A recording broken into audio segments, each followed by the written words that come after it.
بسم الله الرحمن الرحيم لا حول ولا قوة إلا بالله العلي العظيم الحمد لله رب العالمين وصلى الله على سيدنا ونبينا أبي القاسم المصطفى محمد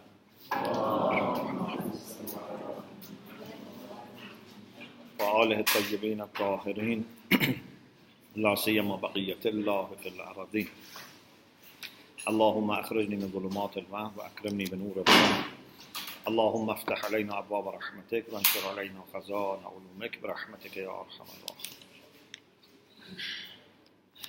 The very last subject in Islamic Plan for Life is identity. And this is not right after the discussion about economy. So when we were deciding about who should teach, which part, then friends asked that I teach this part as well. So the question of identity is very important, especially today. Can you guess why today the question of identity is more important? Yes. Yes. Is one point? Yes. Yes. Yes.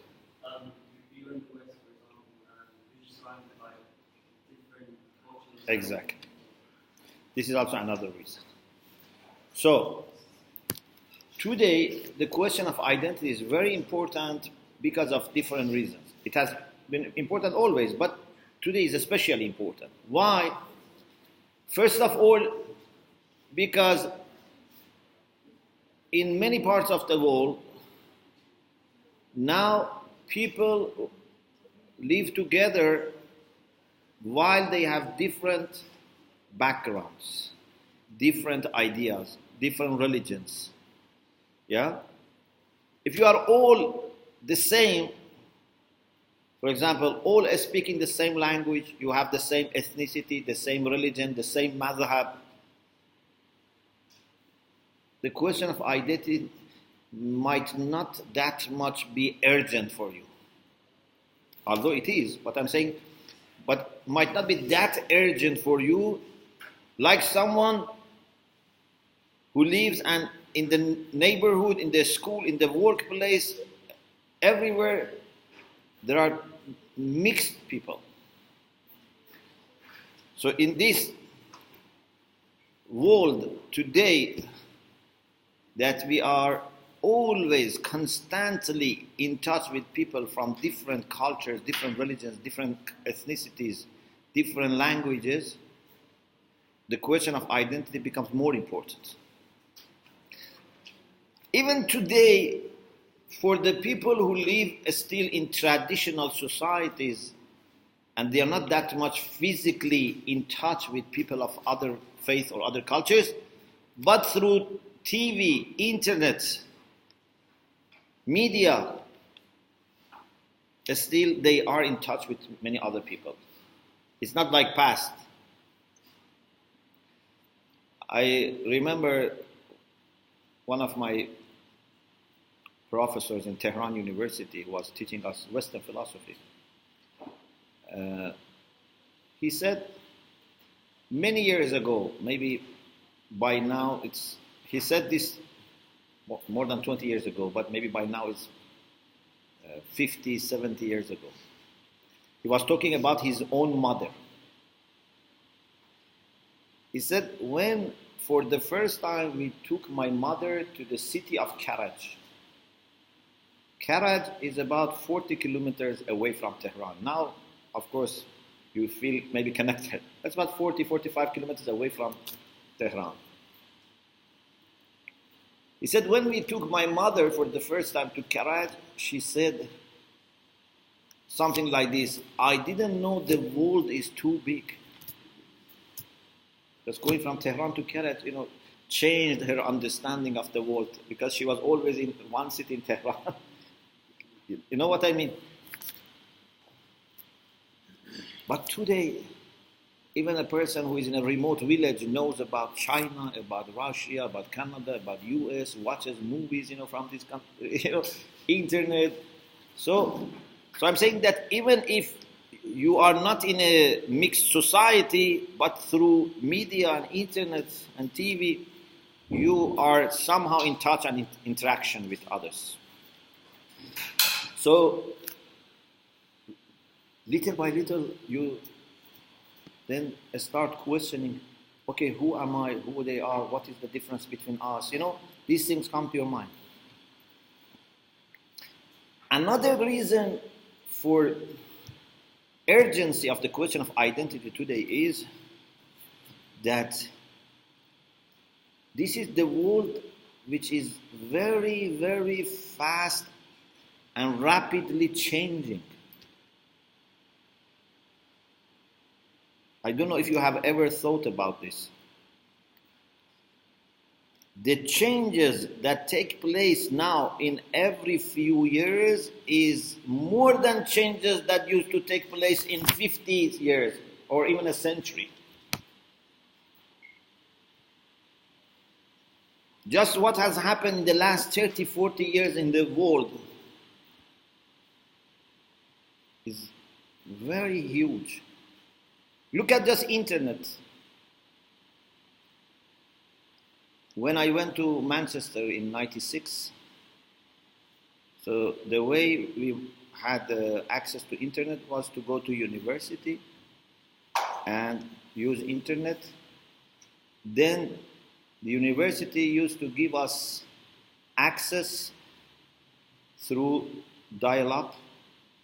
So through our phone line, we used to dial and get connected to the server of the university.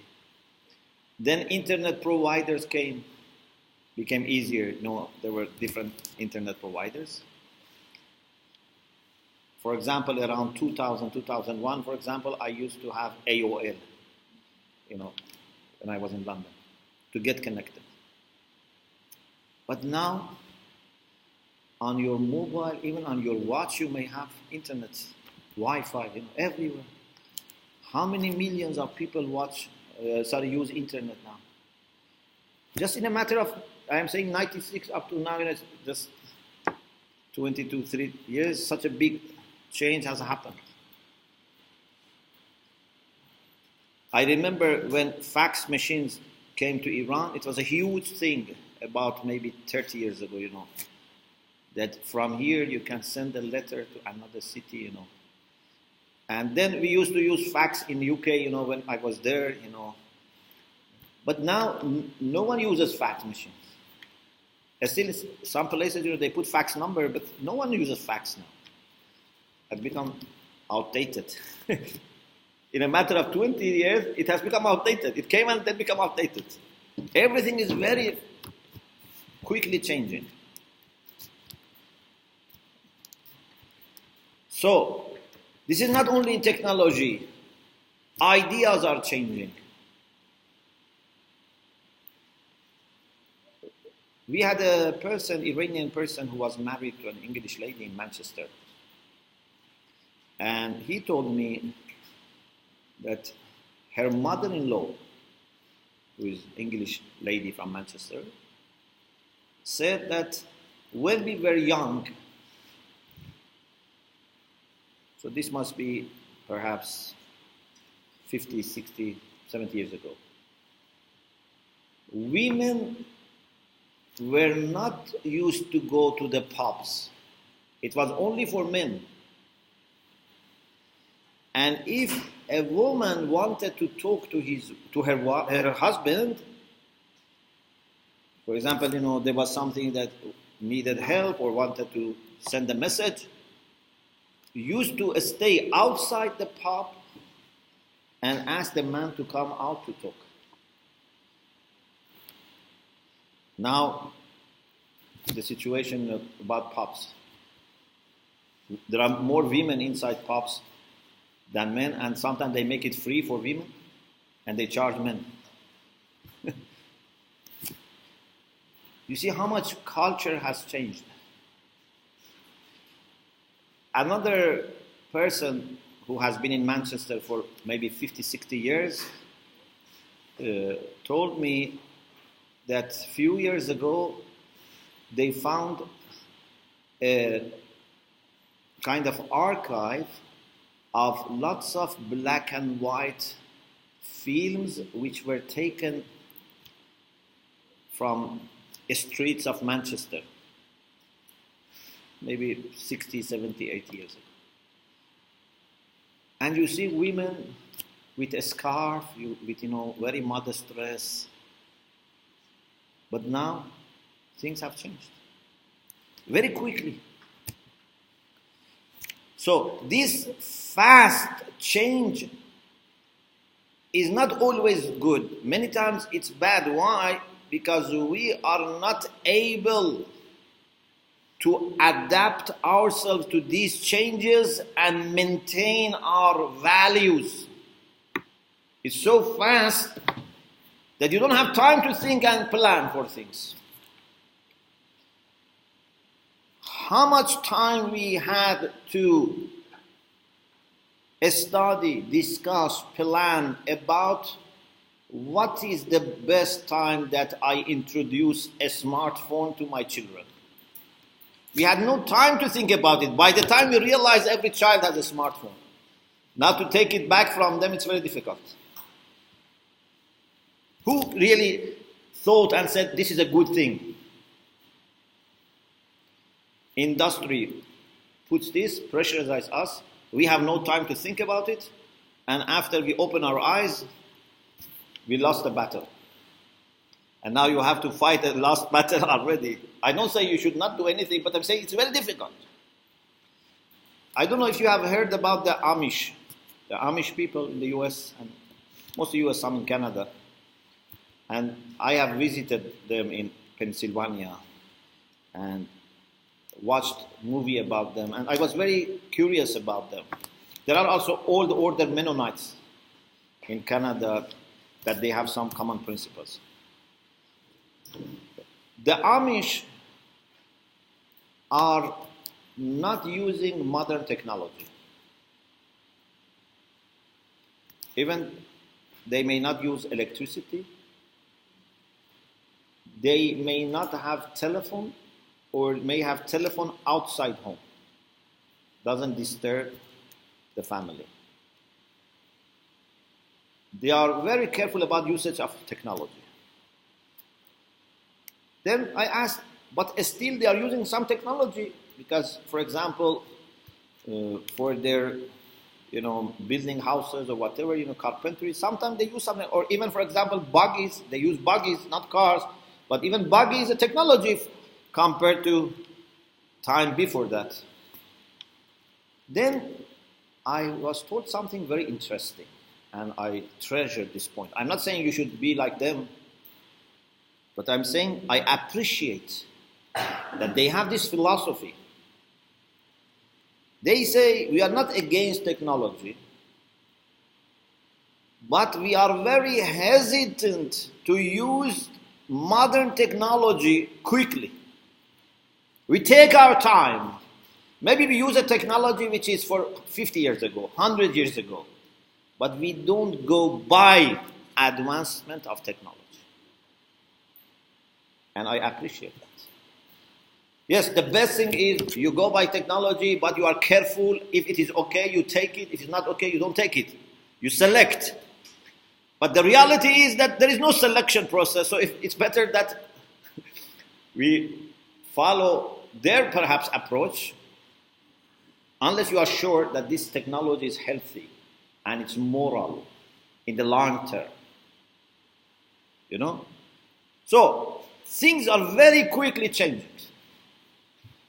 Imagine, even for example, for tabligh, for lecturing, things are changing. And we have to be very careful. We should use modern technology. We should use, internet. But if we are not careful and we lose member, we lose majalis, we lose congregational prayer, dua, lecturing, majalis, this is a big loss. So we have to be very careful. Otherwise, we open our eyes, we see all the masajid are empty and people are online watching TV and also sleeping, like this is not the way Islam has survived. So we have to be careful to take technology to our advantage. Not that we just run after technology and we don't know where they are taking us. So, being with many, many people from different backgrounds and in such a fast world, the question of identity is very important. There is another reason, the third reason. In addition to all these two things, we have a phenomenon in the world today that some people have more access to use propagation or propaganda machine to make their own culture universal through films, through fashions, through even politics. They want to make their own norms and customs universal. No matter you are from Iran or Pakistan or China or Japan, little by little you start seeing the world through their eyes. And sometimes, this is very sad, sometimes a youngster in the East or Middle East or Africa looks at his or her own culture from the eyes of a Westerner and doesn't see beauty there. I want their way of life, their style of life. I want even, your understanding of beauty changes, your understanding of lifestyle changes. I am very happy to have open exchange, but not one way. You give, you take, but if someone has more power and maybe they like it or they plan for it, maybe it happens not just by chance. I don't know. I don't want to say everyone has a kind of agenda, but maybe some have. They want to universalize their own values. That's a problem. So if you are not careful about your identity, what happens? First, you see a big gap between generations. You see, between children and parents, there is a big gap. And when parents die, then you see a big gap between present culture and ancient culture or historical culture of that society.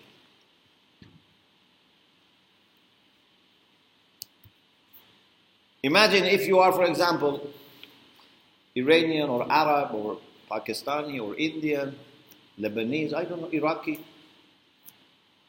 If you are not proud of your own culture and your own identity and your own heritage and your own language, who is going to keep these for the next generation? Little by little it will be forgotten. So the question of identity is very, very important. Another reason for significance of the question of identity, especially today, is because today, alhamdulillah, many people in the world have comfortable life. They have education and they have safety and comfortable life. For these people, question of identity is more important than a person who is fighting to just survive, who is, struggling.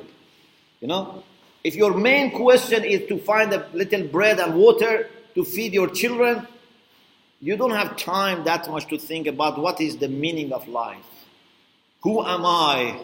Yeah, I am just a person after bread. But this is why you see in developed countries, now there is a revival in spirituality. Because they have met their physical needs and still they realize something is lacking. If you don't have food or job or safety or water, you think these are the things that make your life happy. But when you have them, you realize, no, these are not enough. You search for something more. So for educated people who have managed to meet their basic needs, the question of identity and the question of meaning of life become very important. So we have to discuss this. Recently, actually it was months of June, early July, I was in Italy. And I was asked to, we had different sessions, but one session we had with some pedagogists from Europe. So it had happened that when we were there, they were also there. So they asked me also to talk to them. And I talked about identity, but from this perspective. I told them, for computer, we have hardware and software. Yes? If you have the best hardware, but no software, computer cannot work. Or a bad software, computer may not work or may not work properly. But then among softwares, we have operating system, and we have then secondary softwares, for example, word processing, software for watching videos, images, things like this. I said human identity is like operating software. For example, like Windows. Our body is like hardware. But what makes you able to function in full capacity as human being is your understanding of your identity. It's like a computer who needs operating system. What do you want to do with this hardware? What type of activity? What type of, functions? So identity is very, very important. You can have a very healthy person. There is for example, young person, very healthy, very educated, but if he's confused about his or her identity, cannot function properly, may become depressed, may become just a prey in the hand of others, just goes after fashion, just becomes addicted, because doesn't know what is the purpose, what is his role, what is, function, what are the aims and objectives.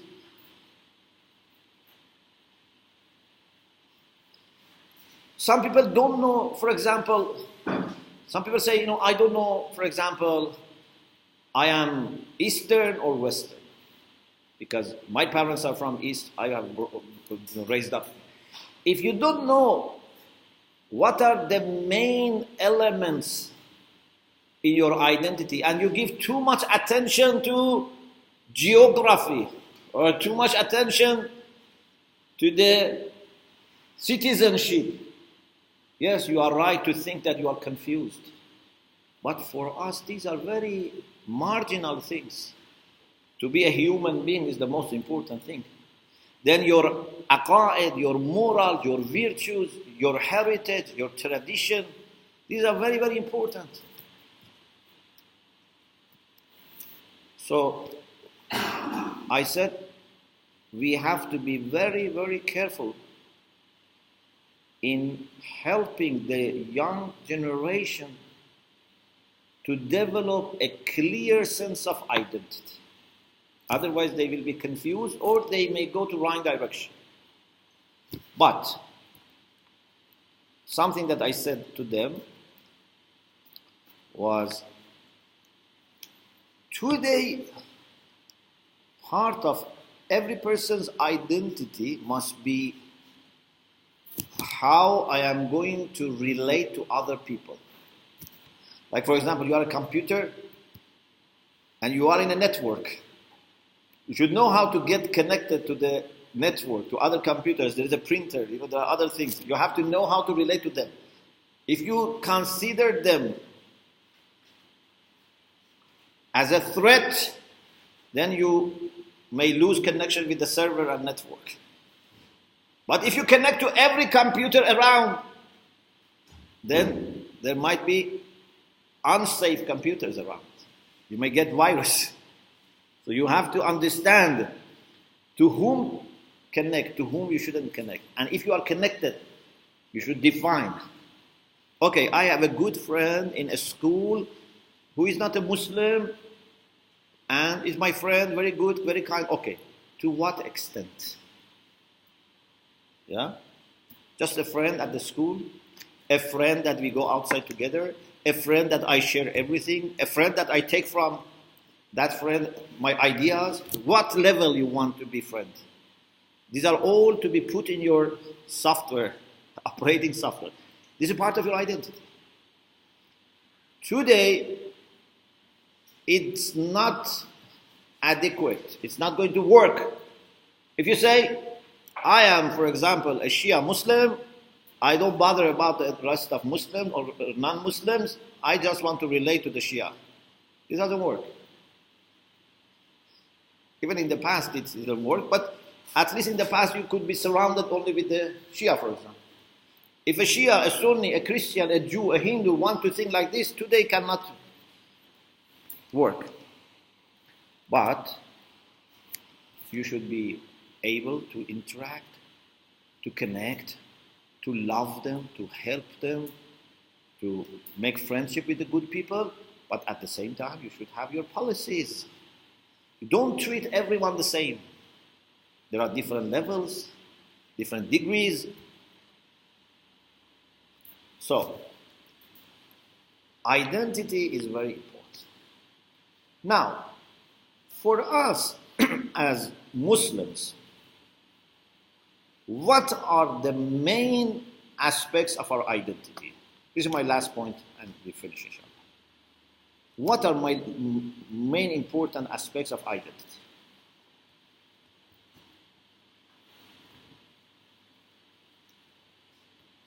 I think the very first and most important thing of Muslim identity, which can be shared also by a Christian and a Jew, is I have a Lord, I have a master, I am a servant. Yes? Someone, I think, I don't remember when exactly. Anyway, if someone asks you, what is the meaning of abd? What do you say? Abd, servant. Who is abd?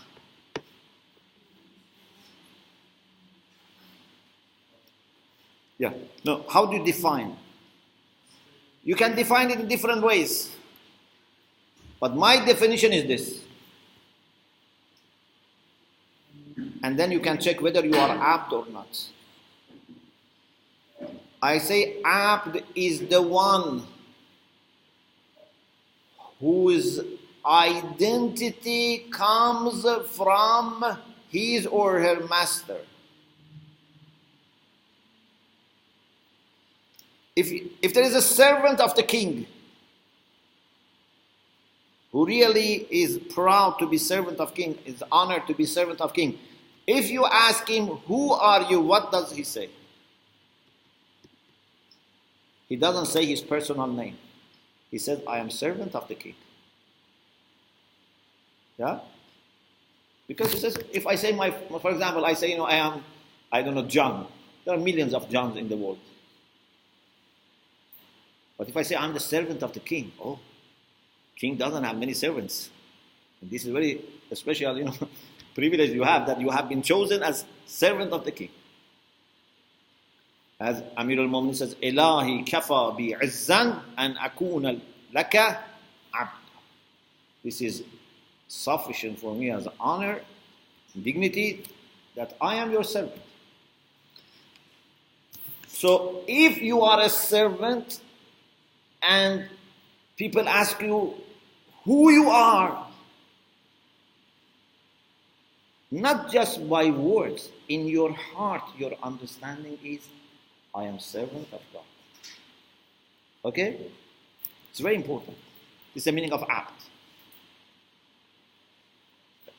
Maybe you have heard this story from me, that when there was a slavery, they used to sell and buy slaves, like Prophet Yusuf. Prophet Yusuf was sold in a bazaar. وَشَرَوْهُ بِثَمَنٍ بَخْسٍ دَرَاهِمَ مَعْدُودَةٍ. They just sold him very cheap, with a few dirhams. They sold him. Someone went to buy a slave. Imagine there are a few slaves and someone wants to buy one of them. Was interested in one slave. Said, what is your name? The slave said, whatever you call me.